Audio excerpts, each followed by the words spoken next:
바울 당시에 고린도에서 오늘날 같이 올림픽 대회가 있었는데 바울 사도는 그 올림픽 대회를 거울 삼아 우리 예수 믿는 사람들도 운동 시합에 나가서 금메달을 타려면은 절제하는 것처럼 신앙 생활에 우리들도 절제를 거듭하지 않을 것 같으면은 올바로 신앙 생활을 할 수 없다고 하는 것이 오늘 본문 말씀의 요지입니다.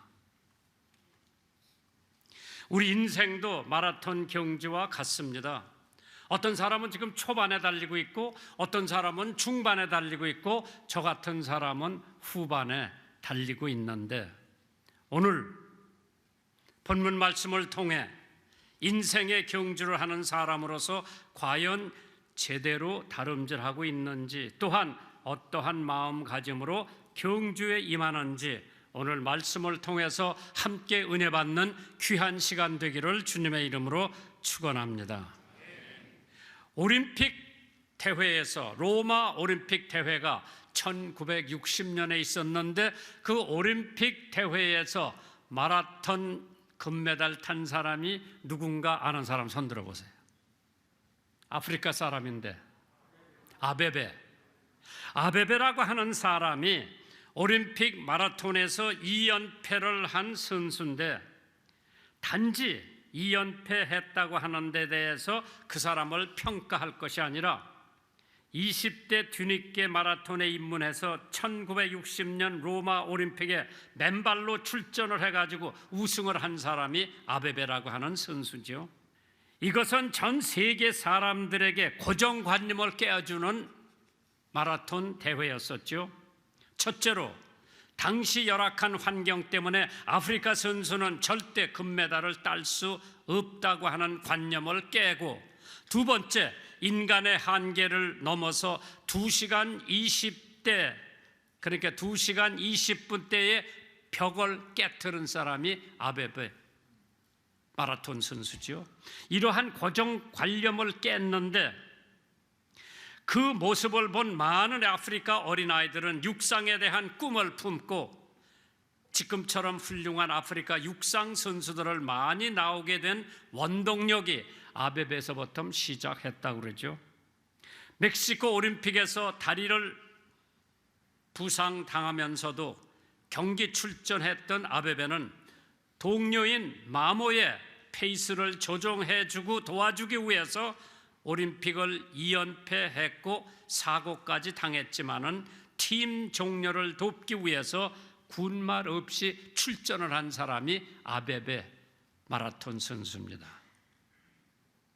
그는 또한 올림픽 이후에 자동차 사고로 하반신을 못 쓰는 불구자가 되었는데도 불구하고 국민들에게 힘을 주기 위해서는 운동을 계속했는데 장애인 올림픽에도 목표를 세우고 피나는 노력을 했습니다. 그 결과 눈썰매 크로스컨트리에 대해 참가해서 다시 한번 금메달을 목에 걸었고 양궁대회, 탁구대회, 각종 종목의 휠체어를 타고 우승을 하며 전 세계인들에게 진한 감동을 선사했습니다. 결국 교통사고 후유증으로 이기지 못하고 41살의 나이에 세상을 떠났지만은 그는 이디오피아뿐만 아니라 전 세계적인 영웅이 됐습니다.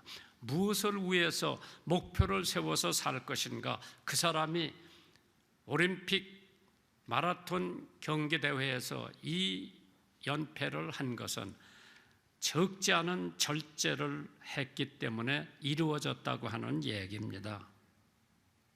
비록 참번의 자리에 올랐다 하더라도 남을 위해 애쓰고 새로운 목표를 찾아 도전한다면 우리의 삶도 마지막까지 아름다운 것이고 계속해서 보람있고 가치 있는 삶을 살기 위해서 절제를 끊임없이 하면서 도전할 때 우리에게 반드시 승리가 있는 줄 믿습니다. 그렇기 때문에 베드로 후서 1장 4절 이하에 보면은 이러므로 너희가 더욱 힘써 너의 믿음의 덕을 지식을, 덕의 절제를, 절제의 인내를, 인내의 경건을, 경건의 형제 우애를, 형제 우애의 사랑을 공급하라. 결국은 귀절 짓는 곳이 사랑이에요. 그렇기 때문에 오늘 본문에 있는 말씀을 근거로 모든 일에 절제하라고 하는 말씀을 드리고 싶습니다. 고린도전서 9장 25절에 이기기를 다투는 자마다 모든 일에 절제하나니 그들은 썩을 승리자 관을 얻고자 하며 우리는 썩지 아니할 것을 얻고자 하노라. 절제라고 하는 것은 먹지 말라고 하는 것이 아니고 하지 말라고 하는 것이 아니라 적당히 하라는 것이죠. 하나님이 주신 유익한 것들도 절제하지 않으면 죄가 될 수 있다는 것을 보여주는 예가 있습니다. 니얼 앤더슨이라고 하는 사람이 이제 자유입니다.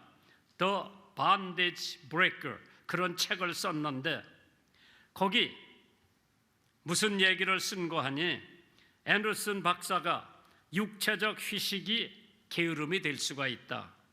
침묵이 대화의 부재가 될 수 있다. 이익을 취할 수 있는 능력이 탐욕과 욕심이 될 수 있다. 인생을 즐기는 것이 무절제가 될 수가 있다. 다른 사람의 소유물에 관심 갖는 것은 탐심이라고 그랬죠. 음식을 즐기는 것이 탐식이 된다고 그랬죠. 자신을 돌보는 것이 이기주의가 될 수 있고 대화가 잡담이 될 수 있고 신중함이 불신이 될 수 있고 긍정적인 태도가 무감각이 될 수가 있고 사랑이 과잉 보호가 될 수 있고 민감한 양심이 완벽주의가 될 수 있고 관대함이 낭비가 될 수 있고 조심성이 두려움이 될 수가 있다고 그 책에 언급을 해놨습니다. 무엇이든지 과하면 문제가 되기 때문에 이럴 듯 절제가 필요하다고 그랬죠. 과음, 과식, 과욕 이건 다 우리에게 해로운 것들이죠. 그러니까 모든 것을 적당히. 선수에게 있어서 절제는 기본이라고 하지요. 여러분도 잘 아시겠지만 금메달을 따기 위해서 선수들은 극기 훈련과 더불어 철저한 절제를 합니다. 오랜 시간이 철저한 훈련을 하고 체중을 감량하고 먹을 것을 안 먹고 그렇게 자신을 절제하고 훈련한 뒤에 메달을 얻는 것이지 자기 하고 싶은 거 다 하고 먹고 싶은 거 다 먹고 자고 싶을 대로 다 자고 텔레비 보고 싶을 대로 다 보고 메달 따는 사람은 한 명도 없습니다. 왜? 절제가 없기 때문에 그러한 사람은 선수로 내보내도 금메달은 딸 수가 없는 사람들입니다.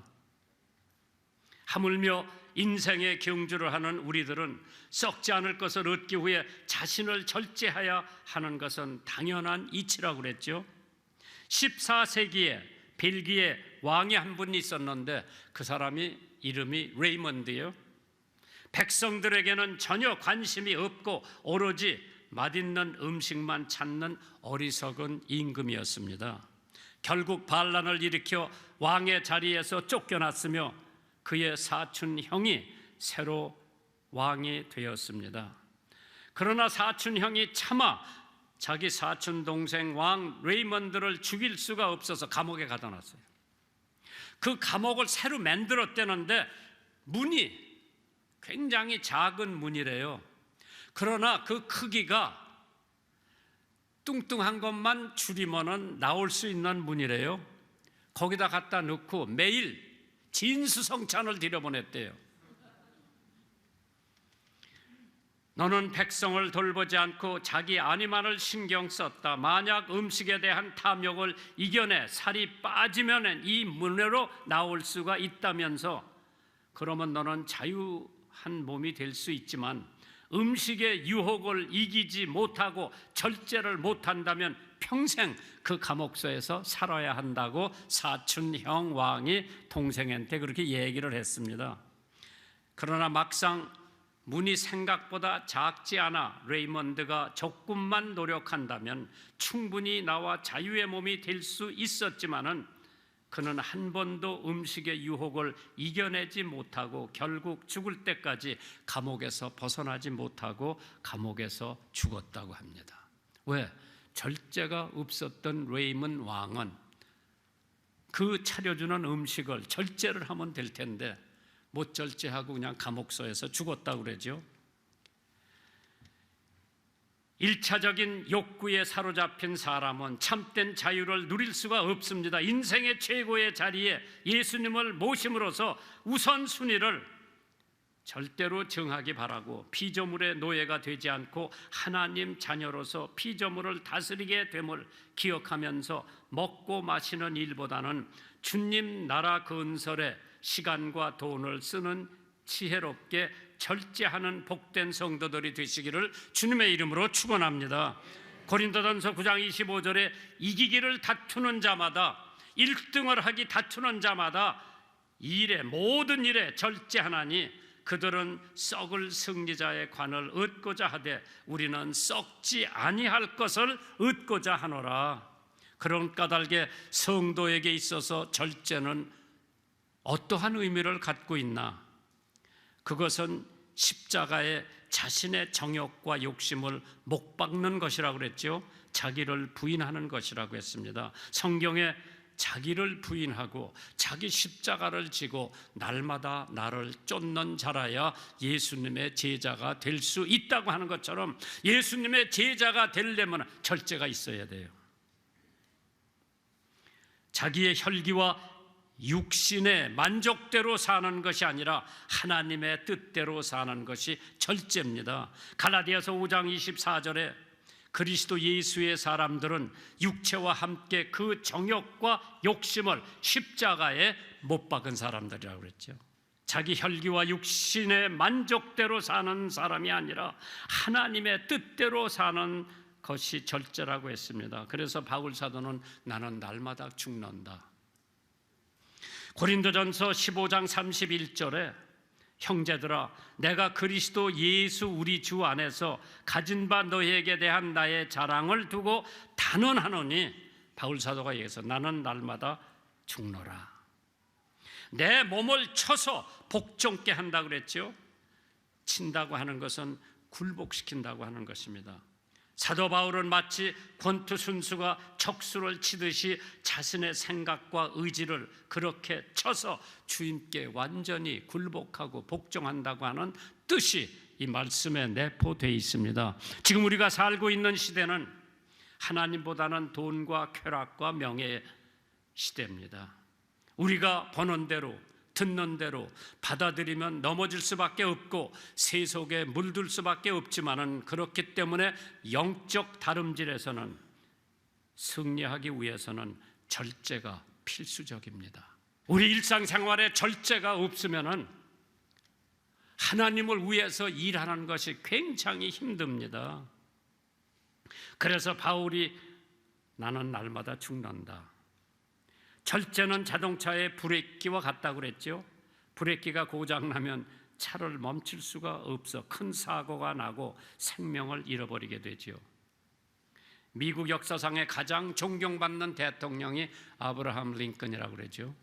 독실한 크리스찬이었던 어머니 낸시 링컨은 자기 아들 아브라함에게 신앙을 강조했고 말씀을 읽어주었고, 그리고 일찍 세상을 떠나면서 이런 유언을 남겼습니다.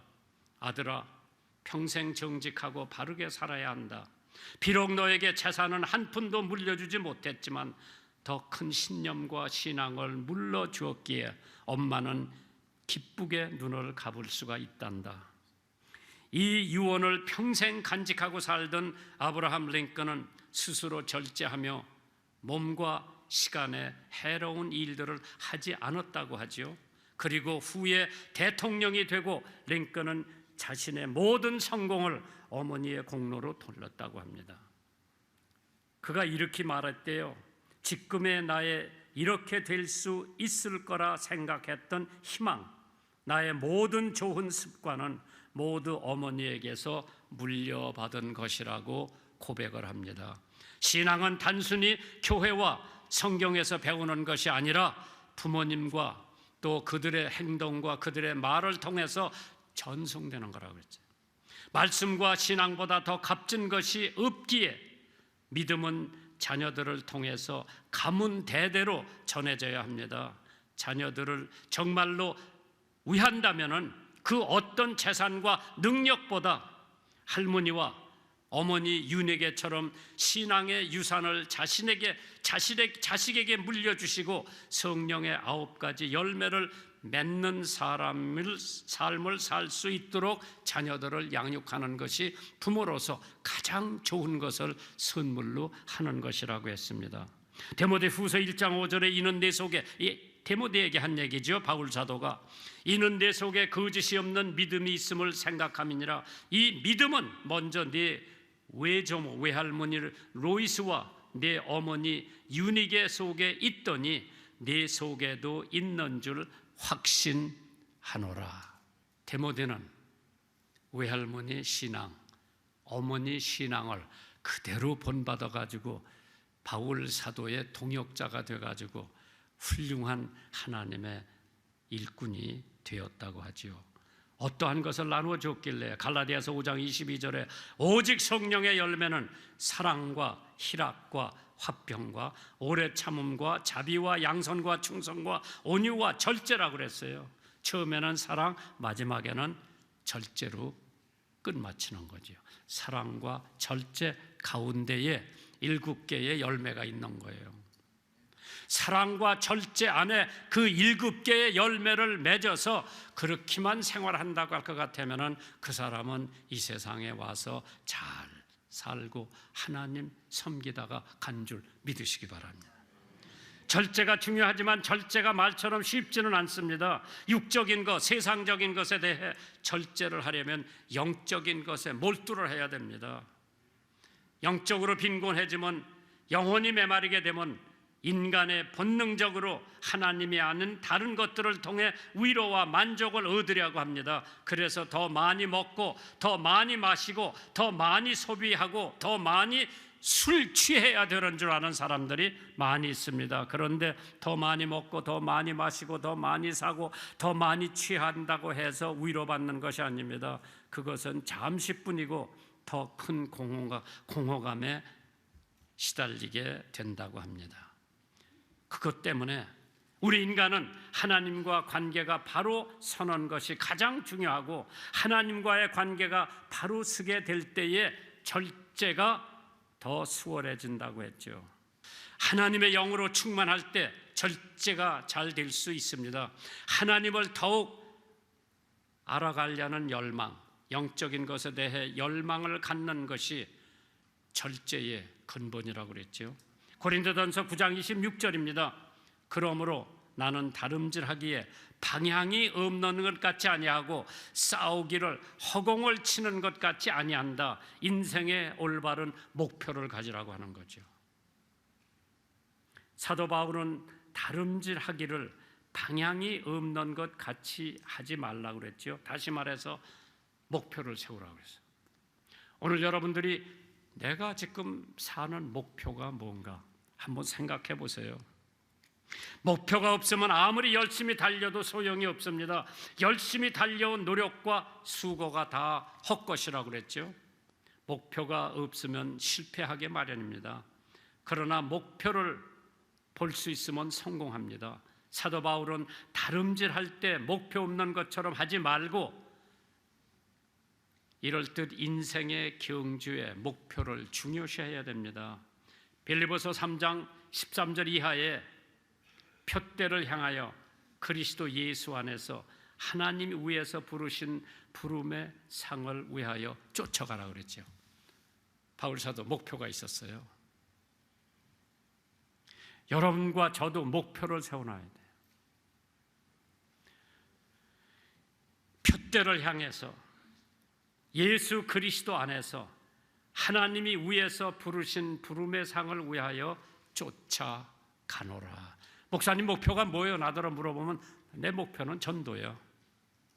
한 사람이라도 더 전도해서 예수 믿고 천국에 가게 하는 것이 목표예요. 내 죽을 때까지 목표가 전도예요.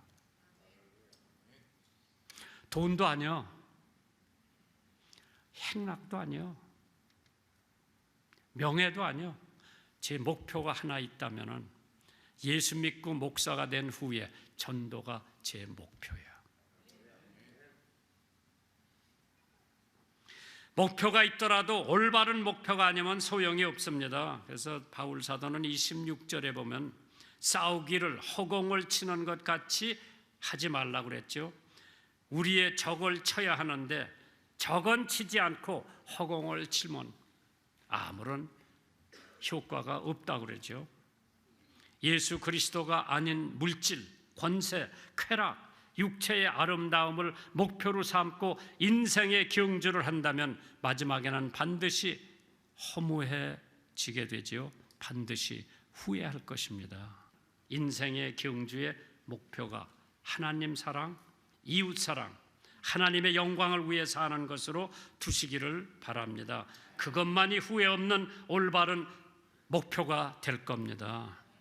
내가 선한 싸움을 싸우고 나의 달려갈 길을 마치고 믿음을 지켰으니 이제 후로는 나를 위하여 의의 면류관이 예비되었으므로 주 곧 의로우신 재판장 하나님이 그날에 내게 주실 것이 내게만 아니라 주의 나타나심을 사모하는 모든 사람들에게 주신다고 그랬죠.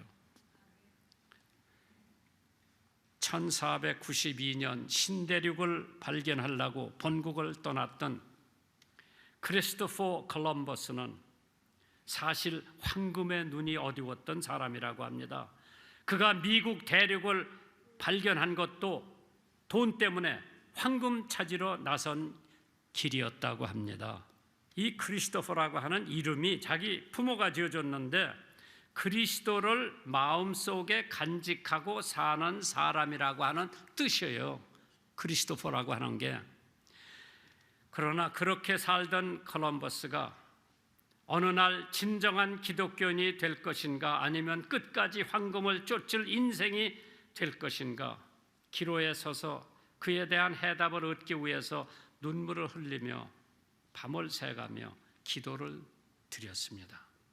기도 끝에 이제부터 부모가 지어준 이름에 걸맞는 삶을 살아가겠다 명쾌한 결론을 내렸다고 합니다. 그때부터 콜럼버스는 전혀 새로운 삶을 살기 시작했습니다. 그렇게 14년을 살고 세상 떠나기 전에 그는 다음과 같은 말을 남겼다고 합니다. 나는 14년 동안 크리스토퍼 콜럼버스였다. 이 기간 내 일생 중인 가장 행복했고 보람있는 세월이었다라고 고백을 합니다. 여러분은 어떤 목표를 향해 인생을 마무리할 건가? 인생의 마라톤을 경주하고 있는지, 무엇을 쫓고 있으며 사는지, 예수 그리스도라는 인생의 푯대를 향해 달려가시고 훗날 주님 배울 때 잘했다 칭찬받는 여러분이 되시기를 주님의 이름으로 축원합니다.